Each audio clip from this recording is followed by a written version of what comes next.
Bwana One TV. Twende tukafuatilie tatizo ni nini na tulitafutie suluhisho kwa haraka. Kwenye ile miradi ambayo haijakamilika, twende tukafanye tathmini na miradi hiyo ikamilike kwa wakati, kutoka kwa maana ya kutenga fedha kutoka halmashauri.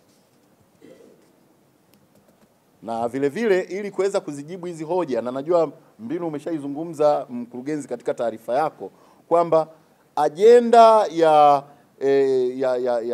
ya utekelezaji wa taarifa CAG imekuwa ni ajenda ya kudumu kwenye vikao vyenu. Niombeni hilo muendelee nalo ili kukumbushana, ili kuweza kuhakikisha halmashauri inaendelea kufanya vizuri.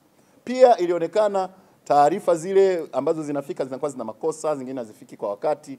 Kwa hiyo niwaelekeze kuimarisha kitengo cha ufungaji wa hesabu, yani final account section, kwa kuzingatia miongozo ya ufungaji hesabu ili kupunguza makosa mengi yanayosababisha kurudishwa mara kwa mara na wakati mwingine kusababisha hoja kwenye eneo la ufungaji wa hesabu zetu. Ndugu zangu, naomba nimalize na yakumbuka maneno aliyozungumza Mheshimiwa mwenyekiti wetu halmashauri wakati anafungua kikao. Alisema wengine wana nia ya kurejea, na huko ukikaa muda mrefu unaweza kukuta watu wanapita pita huko. Kwa hiyo kwa maana nyingine alitaka tumalize haraka, si ndio? Lakini bila kuacha vitu muhimu. Kwa hiyo hata mimi naomba sasa nihitimishe salamu zangu kwa kuwapongezeni tena Mheshimiwa mwenyekiti na baraza lako tukufu kwa kazi kubwa.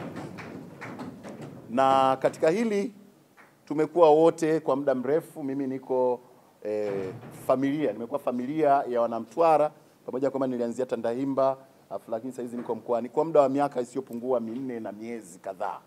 Kwa hiyo tumekuwa familia moja.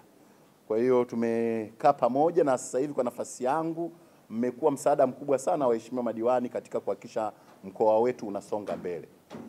Nipo kwenye magrupu kadhaa huko ya WhatsApp, huwa naona vishindo vinavyopigwa huko.